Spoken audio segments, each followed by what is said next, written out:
Allô les amis, on est ici pour vous montrer comment faire un tarot un petit peu plus élaboré. On va prendre Elodie comme exemple aujourd'hui. On a fait son quiz dans une capsule précédente, fait que là on sait que c'est une type 2.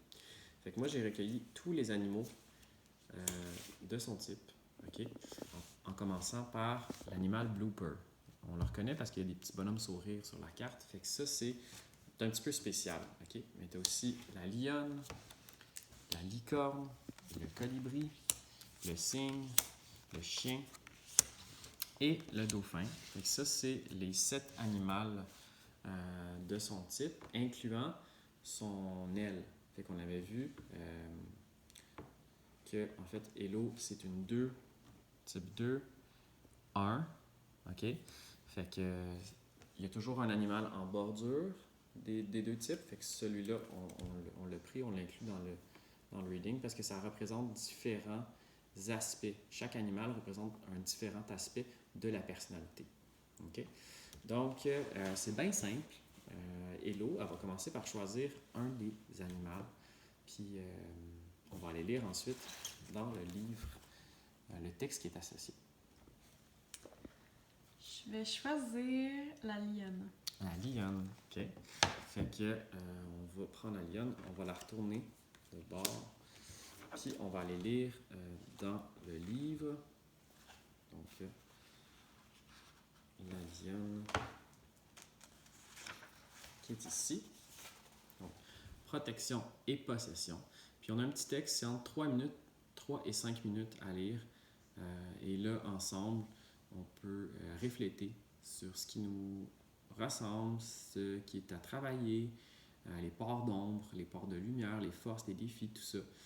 Puis on a toujours aussi l'intégration et la régression, ainsi qu'un petit défi du jour. OK?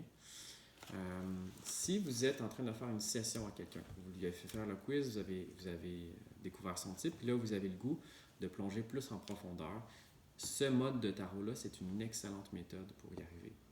OK? Ça vous permet aussi de vous approprier les différents concepts de l'anagramme, mais à travers la symbolique animale.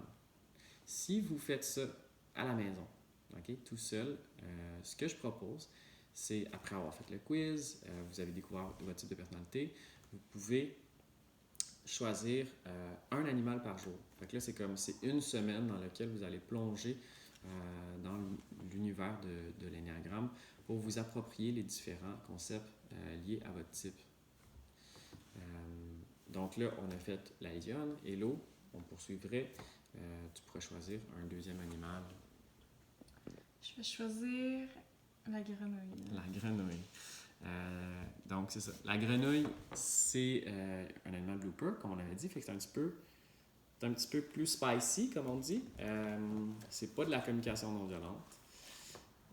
C'est intentionnellement baveux, comme on dit en bon québécois. Fait que, on pourrait lire le texte ensemble. Les gens qui ont la capacité d'autodérision, c'est-à-dire de rire de soi-même, ça se peut que ça vous fasse quand même bien rire. Aussi que vous vous reconnaissez dans le passé. Parce que des fois, en ayant fait du travail, on a comme réussi à intégrer des parts, puis ce qui était nos défauts sont devenus nos forces, mais peut-être que ça va quand même résonner en vous, puis vous allez pouvoir vous reconnaître là-dedans. Ouais, donc voilà. Puis on a fait la grenouille, on la revire de bord. Dernière petite mention, en fait, c'est par rapport aux animaux mythiques. Je propose de les garder pour la fin, parce qu'ils nous représentent à notre plein potentiel, à notre meilleur. Fait que voilà pour le tarot élaboré. Je vous souhaite beaucoup de plaisir et à bientôt peut-être pour un nouveau tarot.